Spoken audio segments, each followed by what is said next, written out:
Well, good morning. This is Saturday morning, and I decided to come out here and make another video as promised of my progress, even if it's a little bit. I think it's worth recording and throwing up on the channel. So, like I told you in the last video, I'm naming this Friendship Fox. So there's my high-price fancy signage. Well, for now, anyways. I don't know. It just reminds me every day when I come here and look at it, some of the reasons I'm doing this. So it's kind of an inside joke to myself, but I like it. So to start out, like I was talking the other day, the first thing that I want to do is I want to get this thing plumbed so I can run it, feel secure about this firewall forward. So I have started to order up parts, AN fittings, different things on this to plumb it. And the first part is the oil. Like I was talking about the other day, this is the oil cooler. You take a look at there. It's pretty big oil cooler, but that's important because I don't know if a lot of people know, but oil's main job is the cool. Lubrication's kind of a sideline for it. It's about cooling, and everything in an aircraft's about cooling the engine and keeping it within good operating specs and all that. So this is where it's going to be positioned, and the air coming underneath the cowling, and I'm going to make a little bit different ram setup, but it's going to come in and go right through that, down the back of the motor and out the bottom. And hopefully once I have all this set up, it will be behind, slightly behind the water radiator, and everything will kind of come together and shoot right out the bottom of the airplane and out back to dissipate the heat off this engine. Like with any engine, they produce heat, right? So these are all AN8 fittings, as opposed to the water fittings, which are 16s, I believe. A lot bigger diameter hole on the water, okay? So I've ordered up the fittings, I've ordered up the hose. I can build my own fittings to hose. It's all kind of self-explanatory when you do it. I'm sure a lot of you have done it already. And then it's to start hooking all this up. So, with that said, here's an important part of the morning. There you go. Got to have that coffee going, and we have one of those little mudslies. They're cute. So we're going to come around here, and I'm going to show you my manual. And back in the day, this is what this guy had put together. Look at here. Duncan Aircraft Engine Manual. Let's open it up. And you can see what nice drawings that this guy put together. Now, not everything applies exactly to this aircraft. Like I don't have this set up. I got the airflow, which from what I can see is a little bit nicer setup, more modern. But if you start checking this out, it shows you exactly how to time your motor. It shows the electrical block diagram. Now, these are all base drawings, and everything's going to be different. Your aircraft's going to be different, how you run the lines, where you're going to put the stuff on the panel and everything else. But basically, this is how it's got to be hooked up to run, properly. Let's go to another page. Here's your ignition system. Really self-explanatory. You'd have to really not read to not understand it. Here's your fuel system, dual pump setup. Got your fuel mixture control. You've got your pressure regulator. I mean, this is pretty basic stuff. Like with any system. Now, here's the oil cooling system. And this isn't going to be exactly, laid out exactly as per this, but you do have to follow these guidelines because this is, you can see your arrows in and out of your oil cooler. You can see it going through the thermostat and which way it goes.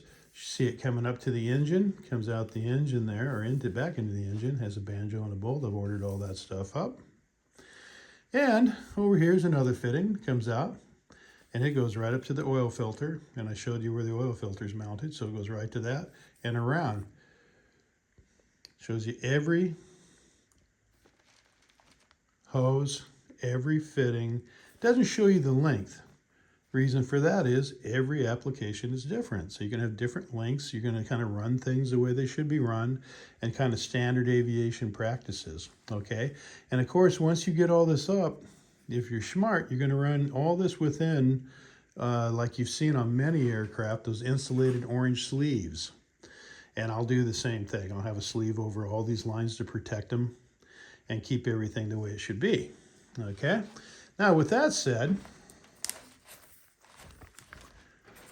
there you go. There's your oil injection system off the motor. And I showed you that the other day where it is. It's really very basic. You got two lines coming into one.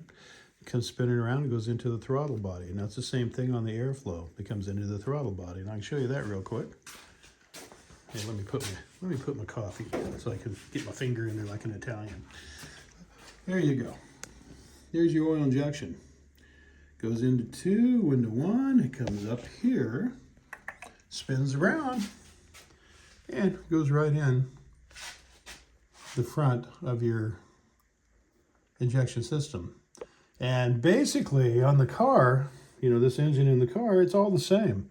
And what that is give you a little lubrication that lubricates your apex seal, it lubricates your side seals and the things inside and around that rotor so it doesn't seize up on you. You got to have a little lubrication in there.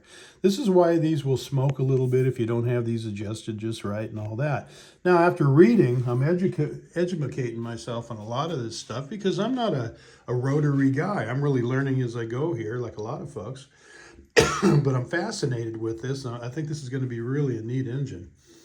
A lot of the guys, especially in the cars, but aviation, they're suggesting it as well, very heavily actually, to pre-mix your oil and gas. And they're talking, the guys in the know are talking like a half an ounce to a gallon. And even though you've got this injection set up, and look here, let me hit the throttle here. Look at that. Ooh, cool. And when that thing's under pressure, it allows a certain amount of oil to go up that tube and just get injected right, you know, drip into the fuel injection up there. And it mixes as it goes through. Okay? They're still pre-mixing. That way, if this crazy thing stops working, which they do occasionally, you still got some kind of lubrication in there. It's a safety factor. And you're not going to seize this engine up. And you know what? If it smokes a little bit, and I have that kind of protection, I really don't have a major problem with it. I mean, nobody wants to see these things go through the air with a giant smoke cloud behind them. And I don't think I'm going to have that problem. And once I fine-tune and get more familiar and all these good things, which I will, I'm not going to have those issues, okay? Because I've seen these running in aircraft, and then they just run super smooth, and they're not smoking, all right? And I don't know if the videos I've seen are pre-mixing the gas or not. See, that's the thing. You don't know. It's kind of a guessing thing on some of it. But I know it's probably a good thing just from my experience with two-stroke engines on aircraft and on motorcycles and all that. It just makes sense to me, okay? You got to have a little lubrication in that engine. It's just the nature of any engine. It's the nature of the beast. Okay, so with all that said, the only differences I'm going to make, let's talk about the water end of this thing and the cooling with the water. Let me get up to that. Okay, here's your water cooling system. And you can see this is pretty basic stuff. Of course, you're going to hang the radiator down lower, just like it is in any application. You might lean it forward a little bit, get a little ram action going in there. I might have to build a tunnel with the cowling, which more than likely I will, because I really want to get direct air into there so I get the best cooling capability that I can. The only difference on this system is I'm going to run an extra T in and out, and I'm going to run probably not 16, AN16, probably AN8, because I don't think you need such flow into what I'm going to do. But I'm going to run those lines in and out of another smaller 8x8 radiator, and that's going to be in the cockpit behind the panel, pointing down in its own little box with a fan on it. And I think you're getting to see what I'm talking about. Let's go over here. I'm going to build myself a mount right in this area somewhere, and I'm going to have that mounted in here. And that way, I have a valve on it, so it will flow when I want it to, and I can turn it off when I don't want it to flow through. I'm going to have a forced air cabin heater. Very simple. Yeah, it adds a few pounds, but it's not that big a deal. And to have cabin heat, I don't know if any of you guys ever flew ultralights. I mean, I'm an ultralight guy. But sometimes it gets cold, man. It gets really cold. Your knees are knocking. It's so damn cold. Kind of nice to have an enclosed cockpit with heat, and you're comfortable, And you can flow, you can gauge that heat with the valve. And you know, that just takes a little practice of screwing around. So that's my plan at this moment anyways. I've seen it done before. I'm not reinventing the wheel or anything, but I think it really needs it.